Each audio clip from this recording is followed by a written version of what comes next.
చంద్రబాబు నాయుడు గారు ఈ కూటమి ప్రభుత్వం అధికారంలోకి వచ్చిన తర్వాత వాళ్ళు చేసింది ఏం లేకపోయినా కనీసం వాళ్ళు డైవర్షన్ పాలిటిక్స్ చేస్తూ ప్రజలు ఎక్కడ అడుగుతారో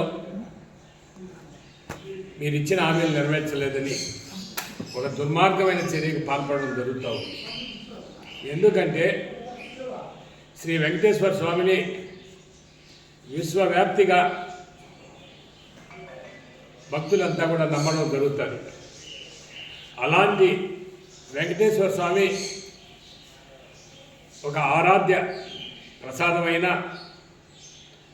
ఆ ప్రసాదంలో దాంట్లో ఆవు కొవ్వు, పంది కొవ్వు, ఇలాంటి చేప నూనె ఇలాంటి కలిసినాయన్ని దుర్మార్గమైన ప్రచారం చేయడం చాలా దుర్మార్గమైన చర్య.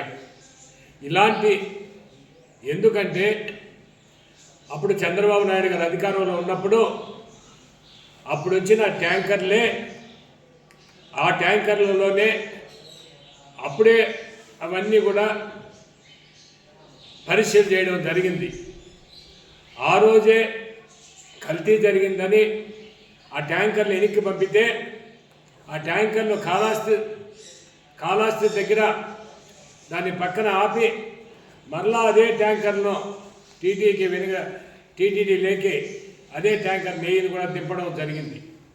ఇంత దుర్మార్గమైన చర్య చంద్రబాబు నాయుడు గారి హయాంలోనే జరిగింది. ఈరోజు ఈ భారతదేశ చరిత్రలో సిబిసిఐడి కావచ్చు, సిబిఐ కావచ్చు, అంతకన్నా పెద్ద దర్యాప్తు ఉన్నాయా సంస్థలు? ఈ దేశ చరిత్రలో ఎక్కడ అంతకన్నా పెద్ద దర్యాప్తు సంస్థలు లేవు. నిజంగా అవన్నీ కూడా పూర్తి ఎంక్వైరీ చేసి దాంట్లో ఎలాంటి కల్తీ నెయ్యి ఈ మధ్యకాలంలో కలవలేదని పూర్తిగా వాళ్ళు రిపోర్ట్ ఇచ్చినప్పుడు నిజంగా అప్పటికి కూడా చంద్రబాబు నాయుడు గారు ఆయన చేసిన తప్పి కూర్చున్న దానికోసం అది కేవలం జగన్మోహన్ రెడ్డి గారి ప్రభుత్వంలో జరిగింది అని మాట్లాడడం చాలా దుర్మార్గమైన చర్య. ఇది తీవ్రంగా ఖండిస్తున్నారు.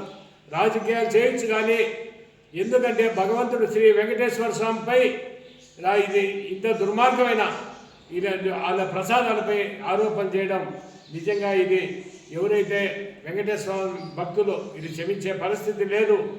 నిజంగా ఇది తీవ్రంగా కూడా ఈ రాష్ట్ర ప్రజానీకం అంతా కూడా తీవ్రంగా దీన్ని ఖండిస్తూ ఉంది.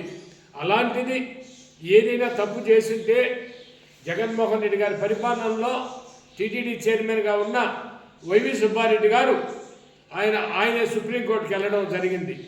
ఏదైనా ఈ దోషం ఎవరైనా నిగ్గు తేల్చండి, దీని కఠినమైన శిక్షలు వేయండి అని వెళ్తే ఆ రోజు సుప్రీంకోర్టు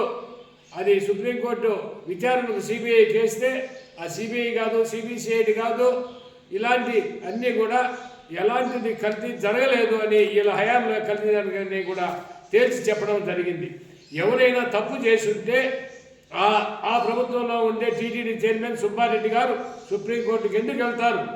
ఎందుకంటే సుప్రీంకోర్టు అనేది ఈ భారతదేశంలోనే ఒక అత్యున్నత స్థాయి, ఒక న్యాయస్థానం అని. ఇంకా సుప్రీంకోర్టుని మించిన న్యాయస్థానాలు లేవు. అలాంటి న్యాయస్థానానికి వెళ్ళాడంటే ఎలాంటి తప్పు చేయలేదు కాబట్టి జగన్మోహన్ రెడ్డి గారి ప్రభుత్వంలో చేయలేదు కాబట్టి సుప్రీంకోర్టుకు ఆ రోజు వెళ్ళడం జరిగింది. సిబిఐ కావచ్చు, సిబిసిఐడి కావచ్చు, అన్ని దర్యాప్తు సంస్థలు కూడా అన్నీ కూడా పూర్తిగా ఎంక్వైరీ చేసి ఎలాంటి అది కలిసి ఉంటే ఆనాడు చంద్రబాబు నాయుడు గారి ప్రభుత్వంలోనే ఆ రోజు కల్తీ జరిగింది. అవి మాత్రమే టెస్ట్ చేయడం జరిగింది. ఎందుకంటే ఒక వెంకటేశ్వర స్వామి భక్తుడుగా, ఒక హిందువుగా, ఎందుకంటే ఒక వెంకటేశ్వర స్వామి ప్రసాదంలో నెయ్యి కలిసి ఇది కొవ్వు కలిసింది, ఆవు కొవ్వు, పంది కొవ్వు, ఇక చేప కొవ్వు కలిసిందని దుర్మార్గమైన ప్రచారం చేయడం ఎంత దుర్మార్గమైన చర్య. నిజంగా ఇది తీవ్రంగా ఖండిస్తూ ఉన్నాం. వెంకటేశ్వర స్వామి కూడా మిమ్మల్ని క్షమించే పరిస్థితి లేదు అని కూడా మీకు తెలియజేస్తున్నాం. మళ్ళా మీరు మీ కూటమి నాయకులందరూ కూడా కలిసికట్టుగా దీని మీద మీరు పెట్టండి, మీరందరికీ ప్రజలకు తీసుకుపోండి, ఈ దుర్మార్గమైన చర్యను తీసుకుపోండి అని చెప్పడం ఇది చాలా దుర్మార్గం. ఇది నిజంగా వెంకటేశ్వర స్వామి భక్తులుగా ఇది ఎవరు కూడా అందరూ కూడా బాధపడే పరిస్థితి. ఈరోజు ప్రపంచవ్యాప్తంగా కూడా విశ్వవ్యాప్తంగా కూడా తిరుమల లడ్డు అనేది ఎంతో ఆరాధ్యమైన ప్రసాదంగా భావిస్తారు. వాళ్ళందరికీ కూడా ప్రజలకు మనోభావాలు దెబ్బతినే విధంగా మీరు మాట్లాడడం చాలా దుర్మార్గమైన చర్య.